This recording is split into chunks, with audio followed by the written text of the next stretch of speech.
Hey, what's up, guys? We're out here today about 18 minutes into cardio right now. Oh, my voice sounds weird. At least it does to me. So, today was one of those days where life just comes and gets you. I had some stuff I had to get done today where I had to call off work to do it. So I was like, whatever. I'll drop my lady off at work and I'll go get some stuff done. Well, she starts work so early that by the time I finished everything yesterday and got to bed, got like 3.5 hours of sleep. And I've just been kind of running since then. So definitely I am feeling tired. But the nice part is I don't have work later. So once I finish this, I'm going to go ahead and probably eat a meal and then take a nap, like a really long one, and try and backfill the sleep. Even though best case scenario, you're getting it all at once. But in this instance, I'm at least happy I can try and backfill it a shittier way, because a lot of people will just not get the sleep and go to the next night, which sometimes you're going to have to once in a while, but I have the opportunity to try and get some additional rest today, so I definitely need it. It also doesn't help that I trained legs last night, so I'm especially beat up right now, but things are moving along pretty swell. Can't complain too much. I'm hitting arms tonight. Shoulder definitely is bugging me a little bit. That could be, like with my other shoulder that I tore the bicep in. I had shoulder problems for the longest time. I'd have like this searing pain as I got to like the last half of lowering the bar to my chest, and then initiating the press from there, we get the same searing pain. And that persisted for years. I went and got like routine cortisone shots eventually because it just wasn't getting better no matter what I did. Well, I think just the cortisone itself wearing out the tendon more, and then it also blocking my nerve response to like let me know that my arms hurt. That led to me tearing my bicep. But it's funny because right after I tore that bicep, all my shoulder pain was instantly cured. Like I couldn't really move my arm much and stuff for a couple weeks after the injury, but within 3 months I was back to like 95% with none of the shoulder issues. There was just obviously some tenderness, and you just tore something, so that is what's limiting you. But yeah, like shoulder issues, non-existent. Now I have shoulder issues in the left shoulder, but they feel a bit different. And I felt a lot of different kinds of pains in my lifting career, so I'm pretty good at pinpointing, where it's coming from, whether it be like ligament or tendon or whatever. This one just honestly might be a combination of both, because the pain is different, and the shoulder's just very unstable. I could kind of move it around in the joints a little bit, and even when I'm hitting like my bodybuilding poses, especially like in a check-in in the morning when I wake up, when I do my quarter turn with my, quarter turn to the left or something, where my left arm is back, I actually like feel it like move into the socket more as I twist into that pose. So I'm very fortunate though. There's this girl that used to be a trainer at a powerlifting gym I went to, named Kayla. She's a amazing person, and she's been my massage therapist for quite a while now, even though I do go a bit inconsistently. It is expensive to get it done, but she's also like really passionate about the work of helping people, so she gives me lots of things to do to try and rehab and fix whatever instabilities I have. So she's given me a few things to do for that shoulder, and they definitely are at least working in the short term, because when I add them into my warm-ups, I can like go bench press and not feel like weird, because right now with that left shoulder, it's like it might be a rotator cuff pump, to be honest. Like, not a shoulder pump, but definitely like a pump in there, and I'm getting that from doing like pressing movements, and the exercises she gave me, it's been helping me avoid that pump, because that's not a good kind of pump to have. Like somehow the wrong tissue is getting loaded, and that's why you have like that really distinct searing pain in there. That's something to avoid, because in my experience, if you try and ride that out, you will hurt yourself every time. So I would just avoid that. Because it's right by your delts, so you can confuse that with a shoulder pump, but it's not a shoulder pump. It's got to be a rotator cuff. That's the only thing I could think of in there that would elicit that type of feeling, but you know, what do I know? But anyway, so yeah, it's, you know, it's really tricky. And you know, the worst part too is you could like hear people give very vivid descriptions of what's going on with stuff, but you don't, none of it truly clicks with you until you hurt yourself, which sucks. Because people will tell you to look out for stuff or like how things feel in a certain way, but you know, you're just going to keep riding along until something happens. Because why would you need to change if nothing's going wrong? And then eventually you hurt yourself and you're like, oh shit, like all these things people have been like going in one ear and out the other with me that people have been saying, like now this shit applies to me, and I wish it didn't. So it's kind of funny how it works out like that. But yeah, see, but I guess the better way to put it is, you know, you're going to mess yourself up, but you want to try and have those mess ups be very minor things that you can redeem yourself from. Because if you like dislocate something or break a bone, you know, that's a pretty severe thing that you like, that should not happen to anyone. But like little nagging injuries or aches and pains and stuff, like absolutely, yeah, I would use those as the learning lesson and not put yourself in a position for something catastrophic to happen. Because you know, you could get through it, but the amount of time that you're wasting now to fix that, and there's a very high likelihood you're not going to continue later on with whatever activity caused that. So that's definitely a real thing.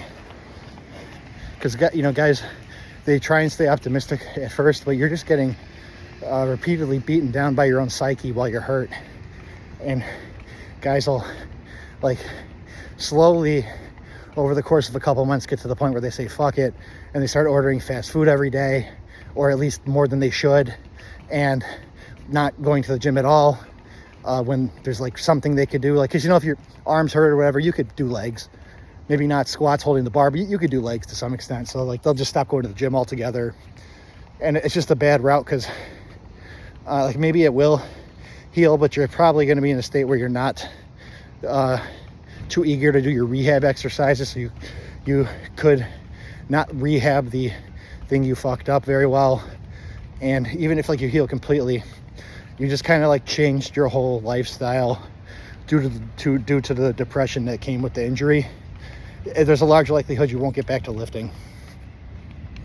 So I mean, that's a real possibility. You know, there's some really, you know, highly disciplined, motivated people that I've seen just fall off the map after something really bad happened, because it's a pain in the ass to come back from. I've been having a good comeback story so far. You know, I wasn't, you know, too big to begin with, but I was definitely bigger than a lot of the guys around me. I was prepping for my last show, and then I fucked myself up, and I atrophied. I lost a lot of my muscle mass.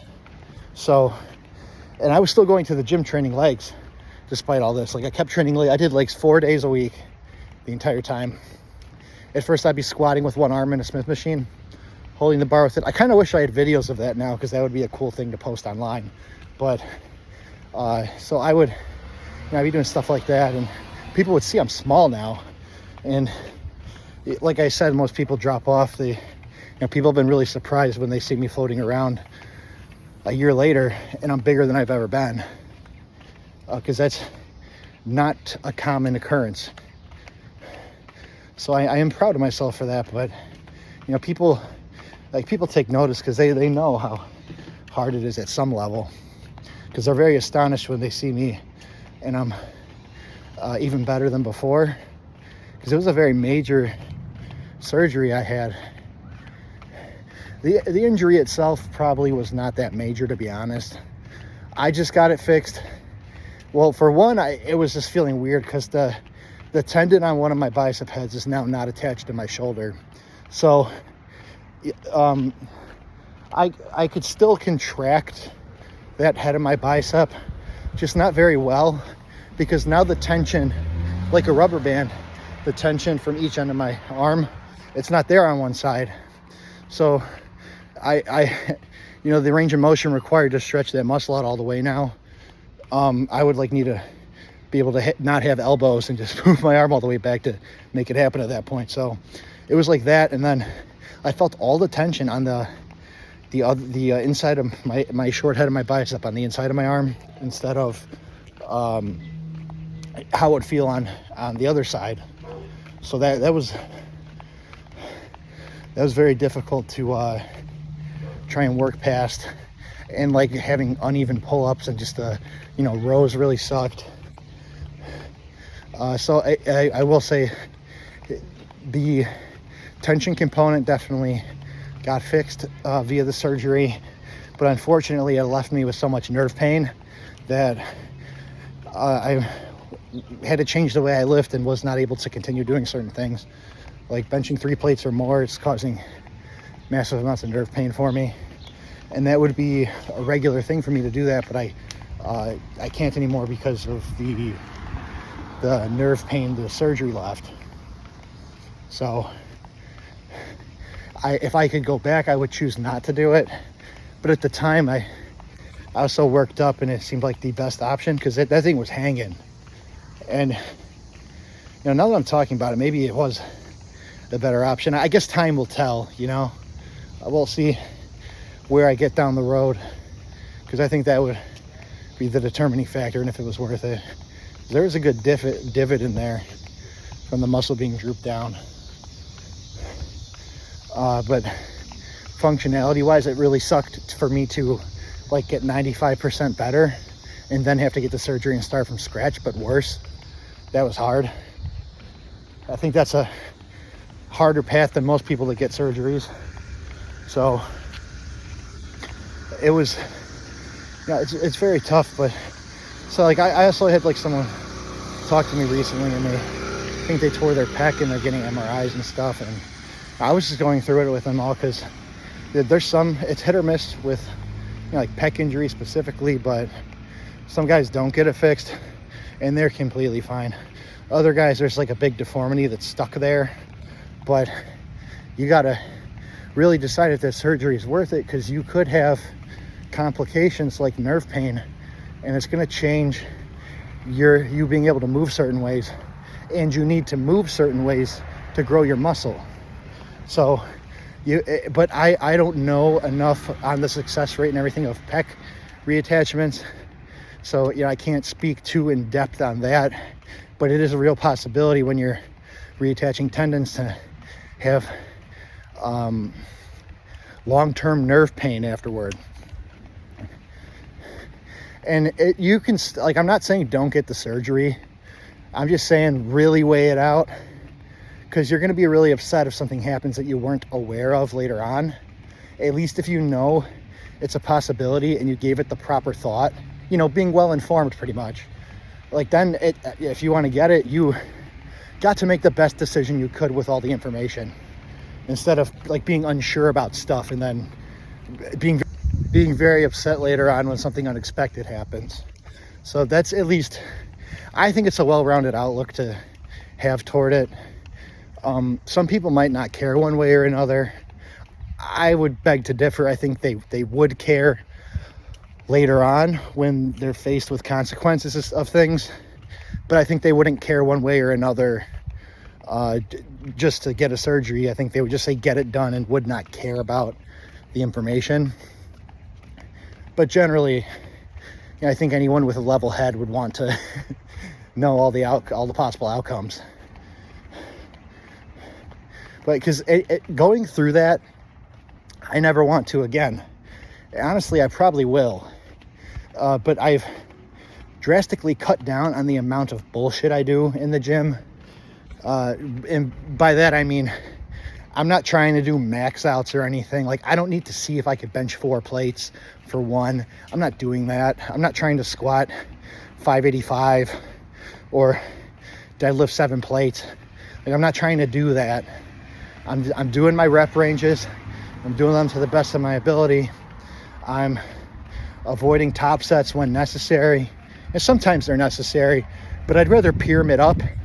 Some guys might not like to pyramid the weight up set to set, because if let's say I bench 225, then 245, then 265, and I only get like 6 reps or so with the 265.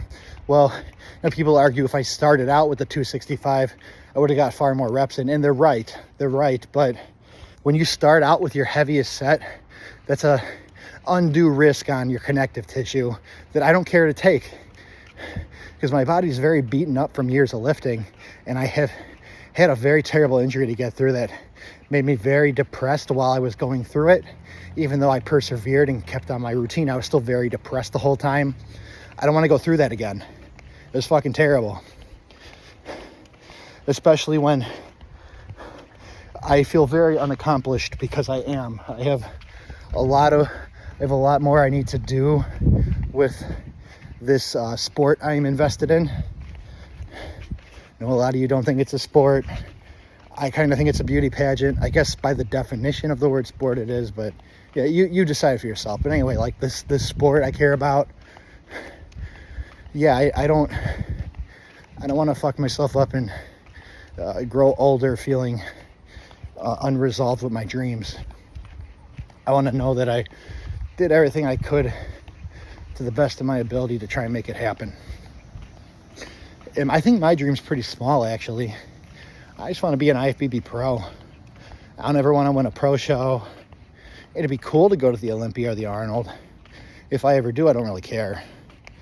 I just want to prove I could have the pro title. And my aim is to make that happen. But I think a lot of things will have to fall into place from now till then. But I would say maybe it takes a couple more years for that, at most. So I definitely don't have the size at the moment, but I am growing very quickly. So I think a couple more years, and then I'll actually look really decent, leaned all the way out. Because there were a few points in this past off season where I thought, like, wow, I look huge right now. And I mean, huge is a relative word. It's huge for me, but as I cut down more, and I mean, I am flat and stuff right now, so there's that. But as I cut down, you realize you didn't have as much muscle as you thought you did. Still gained a ton, but I'd have to be much bigger at a very low body fat for me to be confident about the size going into one of these things. And I know I'm going to be bigger than guys there, but I want to, I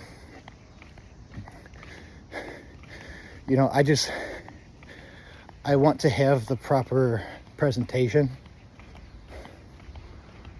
So I'm doing everything I can to make that happen. I know it's probably boring to hear me talk about this, but it's what I have going on right now. And I imagine I'm so boring to listen to now, because when I was like 5 years younger, man, I just wanted to be controversial all the time and make all these big statements and, cause a uproar. And now I'm just more mature and level-headed about shit. So